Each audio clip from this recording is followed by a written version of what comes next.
Hello दोस्तों, आज चलिए आपको ले चलते हैं बिहार के लोक संगीत के बारे में कुछ बताते हैं। ठीक है, बिहार का लोक संगीत जो कि आपके स्टेट पेपर 1 और 2 में भी पूछे जाते हैं और आपके बीपीएससी जो है उसमें भी पूछे जाएंगे। ठीक है, तो बिहार के लोक संगीत के बारे में थोड़ा सा चर्च कर लेते हैं। दोस्तों बिल्कुल आप मुझे थोड़ा सा समय दीजिए, बहुत अच्छे तरीके से आपको सारा जो है क्लियर हो जाएगा बिहार का लोक संगीत।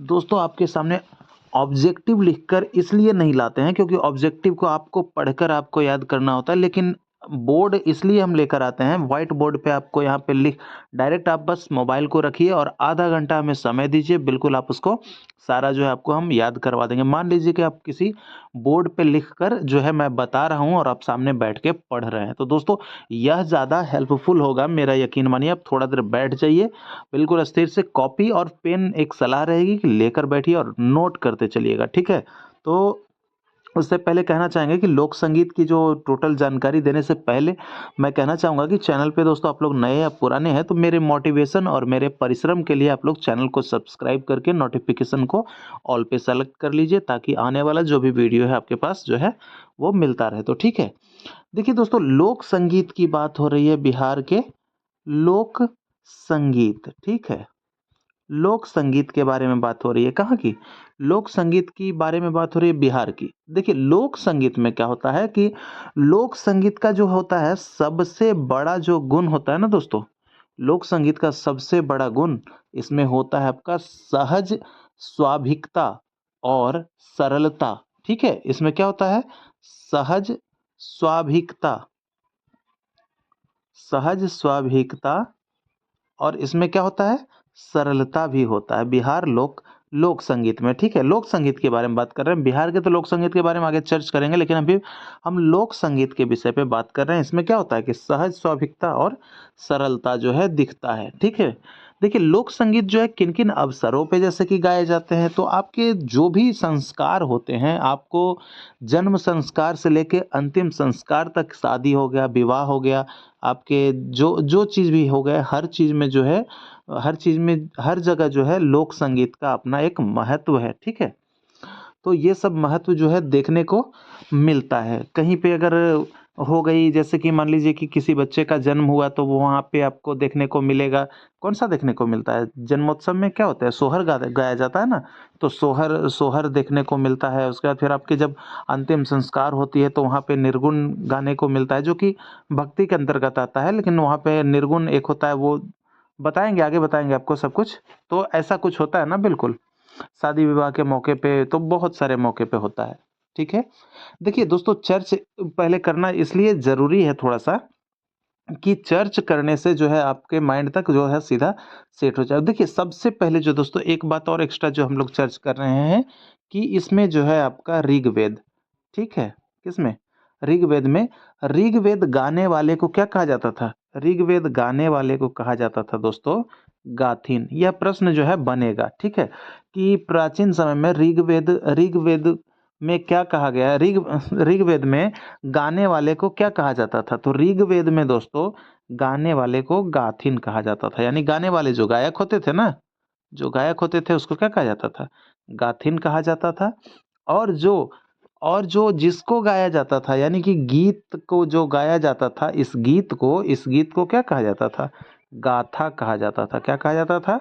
यानी गाथा हो गया गीत, और गाने वाले जो थे वो गाथिन थे। तो यही सब है। ठीक है, देखिए पूरे संस्कार में गीतों का देखिए होता है दोस्तों, क्या जो भी संस्कार है, लेकिन सबसे ज़्यादा अगर बात करें तो वो आपके शादी और विवाह पे जो गीत है वो बना हुआ है। सबसे ज़्यादा शादी विवाह के गीत जो है आपके शादी विवाह पे ही सबसे ज़्यादा गीत बना हुआ है। जैसे कि राम विवाह, शिव विवाह, बहुत सारे ऐसे विवाह हैं, तो उन सबों पे जो है गीत जो है गाई जाती है। हमारी विवाह, आपकी विवाह, सबकी विवाह, है ना दोस्तों? तो चलिए, तो ये सबसे ज़्यादा इस पे गाई जाती है। ठीक है, देखिए इसके बाद क्या होता है कि जब भी बारात आती है तो भी गीत होता है। जब शादी में होता है ना कि बारात आती है, उसके बाद भी गीत होता है। तो यही सब होता है, जाट जाटिन होता है, डोमकच होता है, ये सब होता है। तो सब कुछ आगे आपको बता रहे हैं। ठीक है, बिल्कुल स्थिर से आप लोग सेट से माइंड सेट करके एकदम कॉपी पेन लेके बैठे हैं, तो बस बैठ के पढ़ते रहिए, बिल्कुल सुनिए, सुनना बहुत इम्पोर्टेंट है, ठीक है, सुनना बहुत ज़्यादा इम्पोर्टेंट है। ठीक है। देखिए जैसे क्या होता है कि कोहबर होता है, एक गीत की हम चर्च कर लेते हैं, कोहबर, ठीक है, नोट कीजिएगा ये सब। एक गीत होता है कोहबर गीत। तो कोहबर गीत जो होता है ये कब होता है? जो आपके वर और वधू का जो स्थान होता है, निवास स्थान होता है, वहाँ क्या होता है, कोहबर बनाया जाता है, जिसको क्या बोलते हैं, दिखते हैं नहीं, दीवार पे कुछ इस टाइप का बनाया जाता है। तो मतलब जो भी है जिस टाइप का, तो वहाँ पे बैठ के क्या करती है, ये ऐसे गोल गोल गोल गोल करके कुछ इस तरह से दोस्तों तो बनाया जाता है, ठीक है। तो वहाँ पे क्या करती है, महिलाएं लोग बैठ के वहाँ पे क्या करती है, गीत गाती है, तो उसी को क्या कहते हैं, कोहबर गीत, ठीक है, उसको क्या कहते हैं, कोहबर गीत हो गया आपका। उसके बाद फिर आता है देखिए डोमकच, ठीक है, क्या आता है, डोमकच। तो ये आपका डोमकच के बारे में बता रहे हैं कि डोमकच जो है यह विवाह के अवसर पर गाए जाने वाला गीत है, जो कि दोस्तों ये देखिए, जो कि आपके वर पक्ष के तरफ से गाया जाता है, वर यानी कि जो दूल्हा के तरफ से जो होते हैं लोग, उनके तरफ से जो है स्त्रियां वो गाती है। तो ये जो है डोमकच, ये कब गाया जाता है, तो डोमकच गाया जाता है, कब गाया जाता है, ये आपके विवाह के अवसर पर, जब क्या होता है, वर पक्ष की जो स्त्रियाँ होती है, वो जो है आपकी गाती है, और यह जो है क्या है दोस्तों, नाट्य लोक संगीत में आता है, नाट्य लोक संगीत में आता है डोमकच।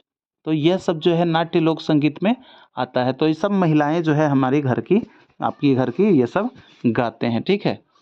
देखिए कब गाते हैं कि जब लड़के की बारात जब निकल चली जाती है ना, जैसे जैसे डोमकच की बात हो रही है ना, डोमकच, जब यह लड़का की बारात जब चली जाती है घर से, जब बारात जब विदा करते हैं, बारात भेजते हैं, तो उस समय जो घर की जो महिलाएं जो घर में रह जाती है, तो वो महिलाएं क्या करती है कि वो महिलाएं एक नाट्य करती है, डोम डोमिन बनती है। तो इस तरह से मतलब कि, तो उसमें क्या होता है कि महिलाएं जो नाट्य करती है और जो गाती है, वही जो क्या होता है, वही उसी को हम लोग डोमकच कहते हैं। क्योंकि आप लोग तो जैसे कि लड़के लोग तो होते होंगे, लड़कियां तो जानती होगी, लड़कियां को यह पता होगा, क्योंकि लड़के लोग तो बारात ही चल जाते हैं, तो घर में महिलाएं जो बचती है, तो वो सब क्या करती हैं, डोमकच लोक नृत्य करती हैं, ठीक है।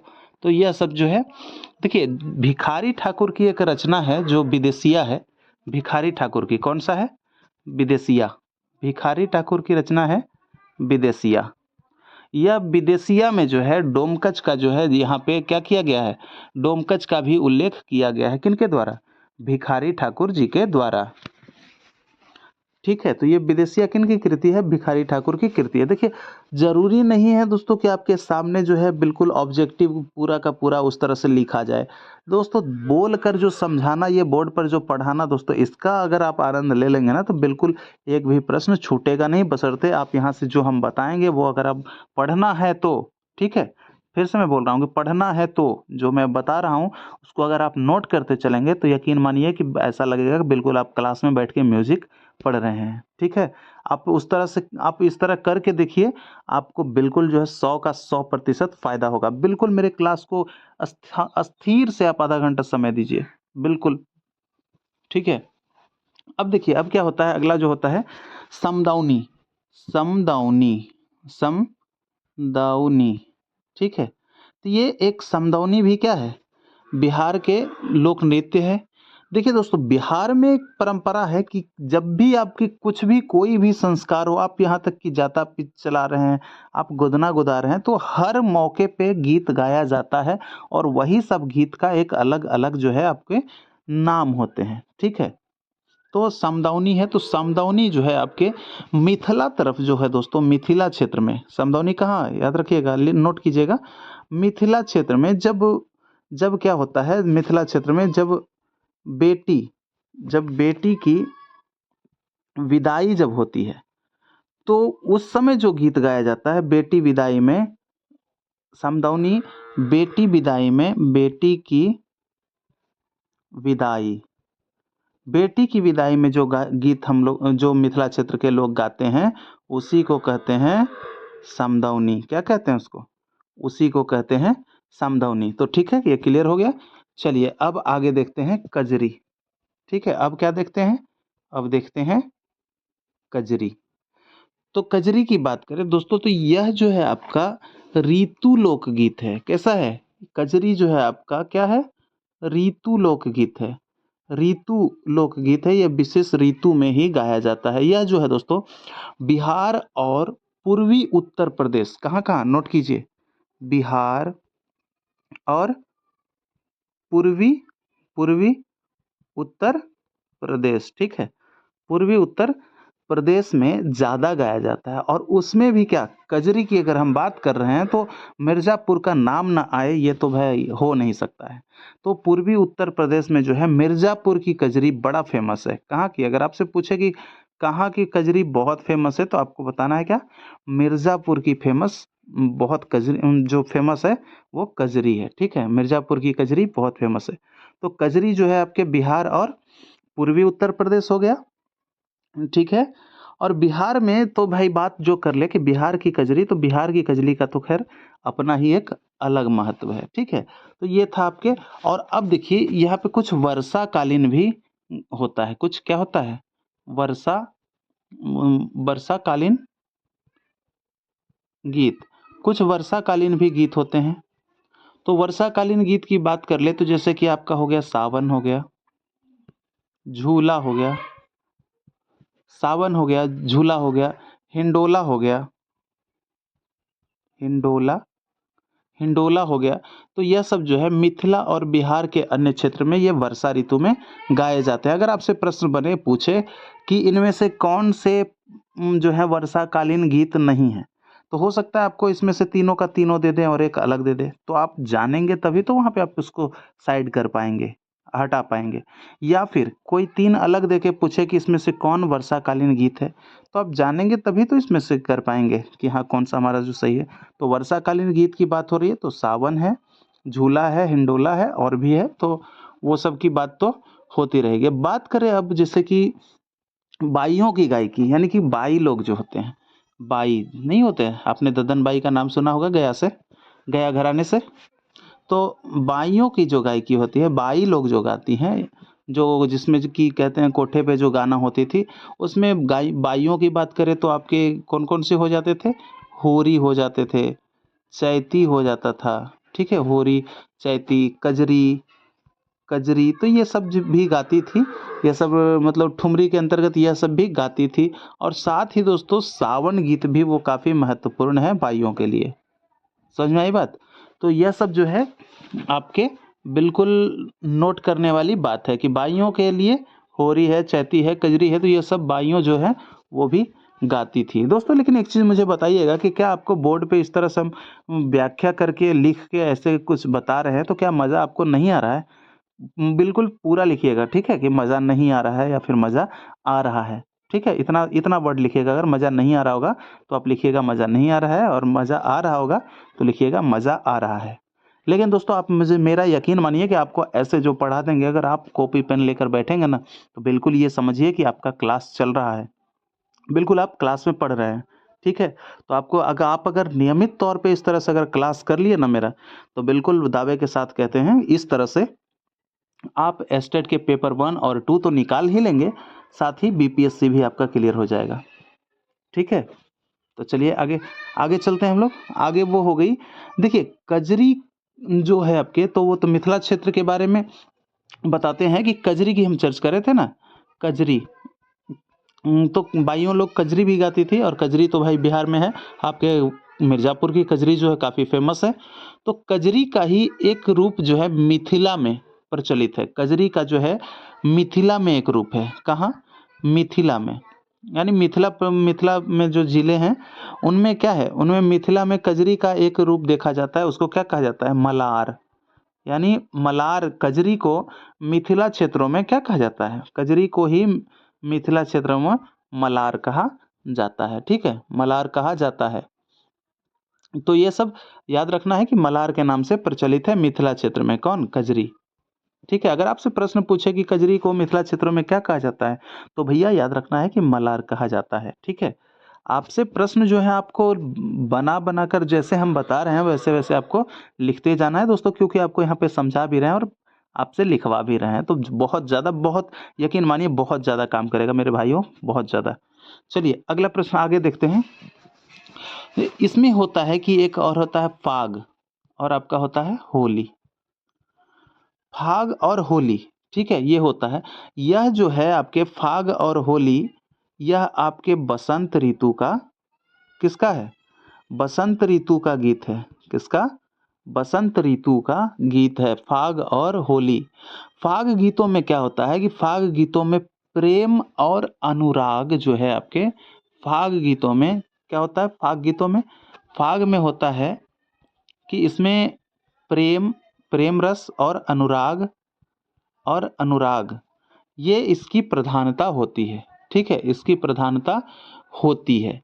और बिहार में होली या जोगीरा जो है, बिहार में आप लोग जोगीरा का तो नाम सुने ही होंगे। होली का भी, होली तो बिल्कुल सब कोई जानता है भाई, होली नहीं किसे जानेगा। ठीक है, जोगीरा, जोगीरा सारा रारा, ठीक है, अभी हाल में ही आप लोगों ने किया है। तो होली और जोगीरा जो है दोस्तों, बिहार में इसकी प्रथा जो है ये बिहार में ये बहुत प्रचलित प्रथा है बिहार में, होली और जोगीरा। ठीक है, अगर आपसे होली ना पूछे, होली नहीं पूछेगा क्योंकि बहुत इजी, सब लोग जानते हैं। आपसे अगर जोगीरा पूछे कि जो किसकी प्रथा है, तो जोगीरा की भी प्रथा है। ठीक है, और होली जो है बिहार में दोस्तों, आप लोग जानते ही हैं कि पुरुषों के द्वारा ही गाई जाती है। हालांकि अब तो महिलाएं भी गाने लगी होली, लेकिन क्यों नहीं गा सकती, गा सकती है, लेकिन होली जो है पुरुषों के द्वारा ही गाया जाता है। होली में तो आप लोग जानते ही हैं कि क्या होता है, कैसे होता है, बताने की कोई ज़रूरत नहीं है। देखिए, अब बात कर लेते हैं चैता गीत की। चैता, ए रामा चैता रामा नोमिया, तो ये होता है, गीत होता है। ठीक है, चैता, ये राम यानी कि जो राम भगवान का जो जन्म हुआ था, वो चैत मास में ही हुआ था, राम नवमी को। तो इस वक्त के अवसर पे जो है वो आपके मगध के क्षेत्र हो गए, भोजपुरी के क्षेत्र हो गए, तो ये सब क्षेत्रों में क्या होता है कि चैता जो है गाया जाता है। चैता चैत्र के मास में गाया जाता है। ठीक है, कब गाया जाता है? चैता चैत्र के मास में गाया जाता है। और चैता गायन मुख्यतः बिहार, मगध, भोजपुरी के क्षेत्र में ही होता है। ठीक है, और देखिए एक चीज और, देखिए जो चैता आपके कहाँ, किस पे बताने जा रहा हूँ, ढोलक और झांझ, ढोलक और झांझ, जिसको कि कई जगह मगध के क्षेत्रों में झाल भी कहते हैं। जो चैता ढोलक ढोलक और झांझ पर जो गाया जाता है, उस चैता को क्या कहते हैं? उसको कहते हैं घाटों। ठीक है, उसको क्या कहते हैं? घाटों। आपसे प्रश्न बनेगा कि ढोलक और झांझ पर गाने वाले चैता को क्या कहा जाता है? तो जो चैता ढोलक और झांझ पर जो गाया जाता है, उसको क्या कहते हैं? उसको कहते हैं घाटों। घाटों, ठीक है, उसको कहते हैं घाटों। तो याद रखना है, आप भी घाट दीजिएगा। अब देखिए बात आती है, बारह मासा भी होता है। बारह मासा, ठीक है, बारह मासा, बारह मासा गीत क्या होता है दोस्तों? देखिए, यह बारह मासा गीत जो होता है, यह महीने के ये आपके बारहों मास गाया जाता है, यानी कि हर महीने में यह गीत गाया जाता है। यह बारह मासा इसी को बोलते हैं, यानी बारह मासा कहने का मतलब बारहों मास यह गीत गाया जाता है, और इस गीत का वर्णन जो है मिलता है। यह बारह मासा जो होता है दोस्तों, यह वियोग गीत होता है। कैसा गीत होता है? वियोग गीत होता है। बस आपको टॉपिक टॉपिक में पढ़ा रहा हूँ, बिल्कुल इस तरह से आपको नोट करते चलना है। आपको सारा चीज़ बिल्कुल बहुत अच्छे से क्लियर हो जाएगा। ठीक है, बहुत बढ़िया से क्लियर हो जाएगा। तो बारहमासा कैसा गीत है? वियोग गीत है। आप नोट कीजिए, अगर मैं जल्दी फास्ट बढ़ रहा हूँ तो आप वीडियो को रोक रोक के आप उसको लिखिए। ठीक है, आप अपने उसको में क्या कीजिए, उसको लिखिए, और फिर उसके बाद न समझ में आए फिर से वीडियो देखिए। तो बिल्कुल दोस्तों क्लियर कर लेना, एग्ज़ाम में तो काफ़ी समय है, जैसा कि आप भी जान रहे हैं कि समय तो अभी बिल्कुल लगेगा, क्योंकि इलेक्शन है। ठीक है, बाहर कहीं ज़्यादा घूमना नहीं है, बाहर कहीं ज़्यादा जाना नहीं है, क्योंकि जिंदाबाद जिंदाबाद तो करना नहीं है अभी फ़िलहाल हम लोगों को, क्योंकि जो है हम लोगों को इसलिए नहीं करना है क्योंकि आप लोग की ज़िम्मेदारी जब उठा लिए हैं तो ज़िम्मेदारी का निर्वहन करना है। और आप लोगों को इसलिए नहीं करना है क्योंकि आप लोग अगर अभी से सतर्क होकर अगर आप अपनी फ्यूचर अगर बना लेते हैं, तो फिर तो जिंदाबाद करने के लिए तो है ही, फिर तो अपनी ही जिंदाबाद हो जाएगी। ठीक है, तो चलिए, ठीक है, तो बारह मासा जो है वियोग गीत है। कैसा गीत है? बारह मासा बारहमासा जो है आपका, बारहमासा वियोग गीत है, बारहमासा, ठीक है, वियोग गीत है। यह जो है दोस्तों आपके भोजपुरी मैथिली, थोड़ा सा राइटिंग ये होगा तो कोई दिक्कत नहीं, मैं बोल रहा हूँ उसको सुन लीजिएगा, ठीक है। भोजपुरी मैथिली और ये आपके ये क्षेत्रों में जो है भाषा में, भोजपुरी भाषा में, मैथिली भाषा में बारहमासा जो है वो आपके गाया जाता है। और इसके साथ अगर बात करें भोजपुरी मैथिली मगही मगही के साथ साथ अगर बात करें तो ये आपके अंगिका और बज्रिका भाषा में भी गाया जाता है। कौन? बारहमासा। याद रखना है कौन कौन सा, और अंगिका, कौन सा? अंगिका और बज्रिका, अंगिका और बज्रिका भाषा में भी गाया जाता है। किसके अलावा? ये आपके उसके अलावा, यानी कि जो भोजपुरी है, मिथिला वाली भाषा जो है आपके, उसके बाद फिर मगध की जो भाषा है, तो उसके अलावा अंगिका और बज्रिका में भी गाया जाता है, ठीक है। देखिए यह जो शुरू होता है बारहमासा की बात कर लें कि बारहमासा कब से शुरू होता है, बहुत इंपॉर्टेंट प्रश्न बनेगा, ठीक है। बारहमासा की बात कर रहे हैं, शुरू ये कब से होता है, प्रारंभ कब से होता है, तो ये आपके होता है आषाढ़ जो होती है ना दोस्तों, बुक में बहुत अच्छा से लिखा हुआ था, ठीक है। उसका जो है आपको उतना बुक पढ़ाना और बताना बहुत ज़्यादा समय की बात है, इसलिए मैं उसको जो है बहुत इंपॉर्टेंट जो पॉइंट जो हैं जो पूछे ही जाते हैं वही पॉइंट को आपके सामने लेकर आया हूँ और सबके बारे में हमको बताना है आपको। तो आषाढ़ के जो पहली बारिश होती है ना, बारहमासा, आषाढ़ के पहली बारिश जो होती है, पहली बारिश, वहाँ से ये गाना प्रारंभ होता है, बारहमासा वहाँ से प्रारंभ होता है। और अंत कहाँ से होता है? जेठ की जो तपती धूप होता है, यानी कि जेठ के अंत में जो तपती धूप होता है, यानी कि बारहमासा कहने का मतलब दोस्तों, देखिए आप अगर आषाढ़ से ले रहे हैं तो आषाढ़ के बाद आप पूरा मास को कैलकुलेट कर लीजिए और लास्ट में आपको 12वां वहां से जेठ आ जाएगा फिर। तो जेठ के जो लास्ट महीना होगा वहां पे आपके क्या होता है, शुरू कहाँ से होता है? आषाढ़ पहली बारिश, बारहमासा आषाढ़ की पहली बारिश से, आषाढ़ की पहली बारिश से यहाँ से शुरू होता है और अंत कहाँ होता है? जेठ के अंत की तपती धूप में, जेठ के अंत में तपती धूप, तपती धूप में, ठीक है। यानी यहाँ से देखिए, क्योंकि जेठ जब आ गया तो जेठ के बाद क्या आता है, कौन सा महीना होता है? जेठ के बाद आषाढ़ ही होता है, तो इसीलिए इसको बारहमासा कहा गया। और इसका जो आपको बता दें कि इसका दो लघु रूप होता है, ठीक है, इसका दो लघु रूप होता है। तो क्लियर हो गया ना बारहमासा के बारे में। बारहमासा कब गाया जाता है? 12 महीना गाया जाता है। आपके कब से शुरू होता है? तो ये आपके शुरू होता है आपके बारहमासा जो है आषाढ़ की पहली बारिश से, और उसके बाद फिर खत्म होता है जेठ की तपती धूप में, लास्ट वाली, ठीक है। और देखिए बारहमासा के लघु दो रूप होते हैं, एक कौन सा होता है? उसको बोलते हैं चौमासा, उसको बोलते हैं चौमासा और छमासा, चौमासा और छमासा। जैसा कि नाम से ही क्लियर होगा कि चौमासा में 4 माह का वर्णन करते हैं और छमासा में कितने माह का? 6 माह का वर्णन करते हैं, ठीक है। इससे ज़्यादा विशेष इसमें नहीं है। अब थोड़ा सा आगे बढ़ चलते हैं और आगे देखते हैं कि आगे हमारा कौन कौन सा है। अब देखिए पढ़ेंगे हम लोग सामा चकेवा के बारे में, जानेंगे किसके बारे में? सामा चकेवा। अब आते हैं सामा चकेवा, ठीक है, नोट कीजिए सामा चकेवा। तो सामा चकेवा क्या होता है? सामा चकेवा को कहा जाता है कि यह एक भाई बहन का त्योहार होता है। किसका? भाई बहन का त्योहार होता है। यह अभी बिहार का जो है प्रचलित जो है, पॉपुलर जो है लोक नृत्य है और इसमें भी संगीत गाए जाते हैं। देखिए नृत्य और संगीत कहीं अलग अलग नहीं है, जब भी नृत्य जो भी होता है तो वहाँ संगीत होता है, ठीक है। तो यह सामा चकेवा जो है वो भाई बहन का त्योहार माना जाता है। यह होता कब है दोस्तों? यह होता है आपके कार्तिक के शुक्ल पक्ष में, ठीक है। जब आपका जो कार्तिक का जो छठ पूजा जो होता है, छठ पूजा होता है ना कार्तिक में, तो कार्तिक का जब छठ पूजा जब समाप्त हो जाता है उसके बाद आपके क्या होता है कि कार्तिक के छठ के समाप्ति पे ये शुक्ल पक्ष में मिथिला के क्षेत्रों में होता है। कहाँ होता है? मिथिला के क्षेत्रों में। मिथिला के क्षेत्रों में, जैसे कि मिथिला के क्षेत्रों की बात कर ले तो उधर जो जो कौन कौन सा है, जैसे दरभंगा हो गया, दरभंगा है, मधुबनी है, सहरसा है, तो ये सब मिथिला क्षेत्र में ही आते हैं ना, तो मिथिला के क्षेत्रों में ही वो आपके आ गए, ठीक है। तो मिथिला क्षेत्र में ये आते हैं और मिथिला क्षेत्र के बारे में ही कहा जा रहा है।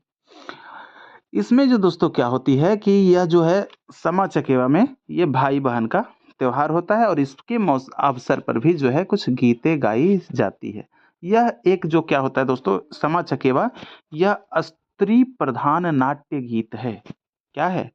समा चकेवा की बात करें, समा चकेवा, समा चकेवा ये है आपका स्त्री प्रधान, यानी स्त्री लोग ही, स्त्री प्रधान नाट्य गीत इसमें होता है, ठीक है, समा चकेवा में। तो बिल्कुल क्लियर हो गया। चलिए अब आगे बढ़ते हैं, छठ के बारे में हम थोड़ा सा देख लेते हैं, छठ के बारे में अब चर्चा कर लेते हैं। देखिए छठ में क्या होता है कि छठ गीतों में आपने हमेशा सुना होगा कि छठ जो है सूर्य भगवान को ही अर्घ दिया जाता है। हमेशा किनको? सूर्य भगवान के लिए ही, सूर्य भगवान को ही अर्घ दिया जाता है और जितने जो गीत बनते हैं सब सूर्य को ही समर्पित रहते हैं। और इसमें क्या होता है, अगर आगे जो देखे गीत को देखे तो उसमें आपके जो पुआ पकवान हो गए, सामग्री हो गया, उसके जो विधि विधान हो गए, तो उसी सब का क्या होता है इसमें वर्णन होता है। और आपके जो उसमें जो कहते हैं बंधिया और जो कोढ़ी होती है उसकी दुर्दशा जो होती है, तो उसकी जो वर्णन कहा जाए उसको दीनानाथ से उसका वर्णन किया जाता है। दीनानाथ जो कि सूर्य भगवान को ही कहा जाता है और सूर्य की उपासना का वर्णन होता है उसमें और उसी पे जो गीत गाया जाता है, ठीक है। तो छठ पे भी गाया जाता है। अब आगे देखिए, जाति गीत होता है एक, बिहार में चलता है आपका जाति गीत, ठीक है। कौन सा? जाति गीत। तो ये जाति गीत क्या होता है, तो गांव में रहते हैं जो लोग, तो उनकी एक देवी देवता यानी कि लोक जो देवता होते हैं, जो लोक देवता होते हैं, तो वो अपने देवताओं को, अपनी अपनी देवताओं को अपनी अपनी वीरता या वीरता की गाथा गीत जो सुनाते हैं वो क्या होता है, वो जाति गीत होता है। जैसे कि देखिए आपको मिलेगा, आपने सुना होगा बिरहा का नाम, ठीक है, बिरहा। तो बिरहा क्या होता है? बिरहा जो है आपके अहीर जाति द्वारा गाया जाता है। किसके द्वारा? बिरहा अहीर जाति द्वारा गाया जाता है। और बिरहा क्या है? बिरहा आपका जाति गीत ही है। तो वही है बिरहा जो आपका जाति गीत है। और उसके बाद फिर अगर बात करें कि इसमें जाति गीत में आपकी लोरकी जो है, लोरिकी, ठीक है, ये तो बिरहा हो गया। एक और है आपका लोरिकी, ठीक है, क्या है? लोरिकी। यह भी दोस्तों जो है आपके अहीर जाति द्वारा गाया जाता है, ठीक है। तो ये सब जो है इनकी जो है जो प्रचलित है, ये लोग गाते आ रहे हैं। तो यह सब और बात कर लेते हैं आगे। तो श्रम गीत होता है, कुछ जो होता है वो श्रम गीत होता है। जैसे कि आप कोई काम कर रहे हैं या फिर कुछ जाता चला रहे हैं या फिर धान रोप रहे हैं, तो होता है ना ऐसा कि गाते हैं मजदूर लोग, कुछ गीत गाते हैं, तो वो सब जो है आपके श्रम गीत, व्यवसाय गीत, आपका क्रिया गीत। तो यह सब जो है आपके संपादन के समय में गाए जाने वाला गीत है। श्रम हो गया, कोई आप व्यवसाय कर रहे हैं, कोई क्रिया कर रहे हैं, तो यह सब जो है आपका। उसके बाद देखिए होता है लगनी गीत, लगनी गीत, ठीक है, लगनी गीत।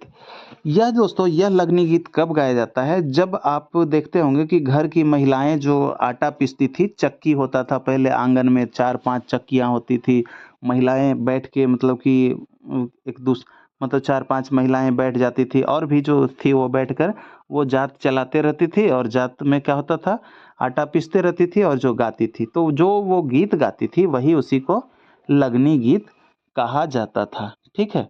उसे लगनी गीत को क्या बोला जाता था? लगनी तो है आपका, लगनी गीत कहा जाता था वो जाता चलाते चलाते, लेकिन उसको जाता चलाते चलाते जतसार गीत भी कहा जाता था। क्या? जतसार, ठीक है, जतसार। चलिए अब आगे देखते हैं, ये क्लियर हो गया। अब आगे देखते हैं खोदा पाड़ने की गीत। क्या है? ये है आपके खोदा पाड़ने की गीत। तो खोदा पाड़ने की गीत क्या होता है? देखिए जैसा कि हमने बताया आपको कि बिहार में हर एक मौके पे हर एक गीत जो है आपको, हर एक मौके पे आपको गीत सुनने को मिलता है। देखिए ये खोदा पाड़ने, यानी खोदा पाड़ने कहने का मतलब यानी जो गोदना गोदाती है ना, वो पारने, गोदना जो परवाती है महिलाएं जो आते हैं, बहुत सारे लोग देखे भी हैं कि नहीं, देखे हैं तो कमेंट कीजिए कि आप क्या देखे हैं किसी गुदना वाले को। तो गुदना जो परवाती थी महिलाएं, अब तो देखिए बहुत कम हो गया ये सब प्रथा, लेकिन यहाँ है, फिर भी इसको भूलना नहीं है। तो जो कोदा पाड़ने की जो गीत होती थी, तो उस समय पे क्या होती थी, महिलाएं जो गुदना गुदवाती थी अपने हाथ में, पैर में, जहाँ भी जो भी इस टाइप का कुछ भी बनवाती थी, हो सकता है अपने पति का ही नाम लिखवाती थी या फिर कुछ भी, तो वो खोदा पाड़ने की गीत गाई जाती थी। कब? जब महिलाएं गुदना गुदवाती थी तब। ठीक है। अब आइए, देखिए कुछ लोग होते हैं कि खेतों में काम जब करते हैं, यानी कि धान जब रोपते हैं, तब कोई गीत होता है। तो उस समय भी कोई गीत होता है, तो उस समय जो गीत गाया जाता है रोपनी के वक्त में, तो उसको कहते हैं चोचर गीत। क्या बोलते हैं? धान रोपने वक्त जो गीत गाया जाता है उसको चोचर गीत कहा जाता है। जो गीत धान रोपने के वक्त मजदूर लोग के द्वारा गाया जाता है, बिहार में तो है बिल्कुल जो है प्रचलित है, तो यह सब होता है, उसको क्या बोलते हैं? चोचर गीत। ठीक है। अब देखिए बच्चों का फिर हो गया, इसमें आपको बच्चों से जुड़े गीत हो जाते हैं, बच्चों के खेल कूद का गीत हो गया, क्रीड़ा गीत जो होता है वो सब हो गया। तो क्रीड़ा गीत में जैसे कि अटकन मटकन दही चटामन, ये सब तो सुने ही होंगे सब कोई। फिर आपका चोरा मुक्की, फिर अट्टा पट्टा, अटकन मटकन हो गया। अटकन मटकन बहुत सारे बचपन में लोग कौन कौन से खेले हैं, जरा मुझे बताइए कमेंट करके कि अटकन मटकन कौन कौन से खेले हैं, कितने लोग खेले हैं अटकन मटकन, फटाफट कमेंट कीजिए मुझे। उसके बाद हम बताते हैं कि उसमें है आपको चोरी चोरा मुक्की, फिर अट्टा पट्टी, कबड्डी। कबड्डी तो बहुत सारे लोग खेलते होंगे भाई। इसमें है कबड्डी। तो कबड्डी वगैरह ये सब गीत क्या होता है? ये सब क्रीड़ा गीत में आते हैं, यानी कि बच्चों के खेल का गीत होता है। ठीक है। अब इसमें जो है अपटोनी, तो अपटोनी गीत होता है एक, अपटोनी गीत, अपटोनी, अपटोनी गीत, अपटोनी। ठीक है। अपटोनी गीत। तो ये क्या होता है कि बच्चों में जब उबटन लगाने के लिए जो होता है ना, तो बच्चों में जब उबटन लगाते हैं, उबटन, तो उस वक्त गाया जाता है जो गीत, उसको क्या बोलते हैं? उसको बोलते हैं अबटोनी गीत। उसी को बोलते हैं अबटोनी गीत। ठीक है, अबटोनी गीत। देखिए नृत्य की बात कर लें, नृत्य की दोस्तों, तो ये सब तो आपको इतना सारा बहुत सारा कुछ बता दिए। नृत्य जब लोक जीवन का अभिन्न अंग बन जाता है दोस्तों, एनसीईआरटी की बुक से मैं आपको पढ़ा रहा हूँ। ठीक है। एन एनसीईआरटी एनसीईआरटी के बुक से मैं आप लोग को ये जो भी पढ़ाया हूँ एनसीईआरटी की बुक की है। ठीक है। तो नृत्य जो दोस्तों, नृत्य जब जीवन में अभिन्न अंग बन जाता है, यानी कि नृत्य जब लोगों के अभिन्न अंग बन जाता है, तो उसे पूरा समाज जो है क्या करता है, उसे उसमें भाग लेता है। जैसे कि मान लीजिए होली हो गया, तो बजाते बजाते उसमें जब अभिन्न अंग बन गया, तो इसमें पूरा समाज भाग लेता है, और वही लोक नृत्य कहलाता है, वही लोक नृत्य कहलाता है। नृत्य जैसे कि जो गाते हैं और कुछ है आपके नाचते हैं, नृत्य करते हैं, तो वही जो है दोनों का हम बताए कि बिल्कुल परस्पर संबंध है आपके लोक संगीत का और लोक नृत्य का, दोनों का संबंध एक दूसरे से है। देखिए मिथिला का, जैसे कि आप बात कर लीजिए मिथिला का, मिथिला की बात कीजिए तो आपकी हो जाती है मिथिला में, मिथिला का विवाद विदापत है। ठीक है। क्या है? मिथिला का विदापत। उसके बाद फिर आपका हो गया कीर्तनिया नाच। ठीक है। क्या हो गया? कीर्तनिया नाच, कीर्तनिया नाच। जैसे कि आपका फिर हो गया झिझिया नाच, झिझिया नाच। ठीक है, नोट कीजिए फटाफट। झिझिया नाच हो गया। उसके बाद फिर जाट जाटिन हो गया, जाट जाटिन। उसके बाद फिर आपका मगध का वो ये हो गया यागुली। मगध क्षेत्र में, मगध के क्षेत्र में क्या हो गया? मगध के क्षेत्र में यागुली, यागुली। ठीक है। फिर पश्चिम चंपारण का सुगना, पश्चिम चंपारण का क्या हो गया? सुगना। पश्चिम चंपारण का सुगना हो गया। भोजपुरी क्षेत्र का गवनिहारिन हो गया। तो ये सब जो है आपको लिखवा दे रहे हैं। भोजपुरी क्षेत्र का गवनिहारिन, गवनिहारिन। ठीक है। भोजपुरी क्षेत्र के गवनिहारिन हो गया। उसके बाद फिर विदेशिया नाच हो गया, झूमर हो गया। तो यह सब आपके फिर अंग क्षेत्र के बिहुला हो गया। विदेशिया नाच, विदेशिया किनकी कृति है? चलिए फटाफट बताइए मुझे कमेंट में। विदेशिया नाच हो गया। विदेशिया नाच। तो ये सब जो है क्या है, लोक नृत्य के अंतर्गत ही आते हैं। झूमर है, अंग क्षेत्र के आपका बिहुला है। तो यह सब जो है दोस्तों, यह क्या है, यह लोक नृत्य है। तो बहुत कुछ सब कुछ आपको बिहार के जो है इम्पोर्टेंट जो थे वो सारे लोक नृत्य और संगीत के बारे में करवा दिए हैं। अगर कुछ छूटा होगा तो मुझे कमेंट करके बताइए, मैं वो भी करवा दूंगा। ठीक है, तो उम्मीद करते हैं कि आपको यह सेशन अच्छा लगा होगा। फटाफट मुझे कमेंट करके बताइए भी कि सेशन आपको कैसा लगा। ठीक है, और चैनल पे नए या पुराने हैं, सब्सक्राइब नहीं किए तो फटाफट सब्सक्राइब करके और उसके बाद फिर नोटिफिकेशन को भी ऑल पे रख लीजिए, ताकि दोस्तों अभी बहुत सारा क्लास आना बाकी है। बहुत सारे इंपॉर्टेंट क्लास जो है आप लोग के बीच में आते ही रहेंगे। तो ठीक है, डोंट वरी, आप लोग तैयारी कीजिए, क्योंकि समय जो है हमारे पास ज़्यादा मानिए तो बहुत पर्याप्त है और मानिए तो पर्याप्त नहीं भी है। ठीक है, तो आप किस आधार से चल रहे हैं, कैसा मान रहे हैं, आपको बस बिल्कुल ध्यान रखना है। तो चलिए मिलते हैं अगले सेशन में। कमेंट कीजिए मुझे कि आपको यह सेशन कैसा लगा। ठीक है, अगले सेशन में मिलेंगे अगले बहुत ही इंपॉर्टेंट सेशन के साथ। जब तक के लिए इजाज़त चाहते हैं। जय हिंद, जय भारत।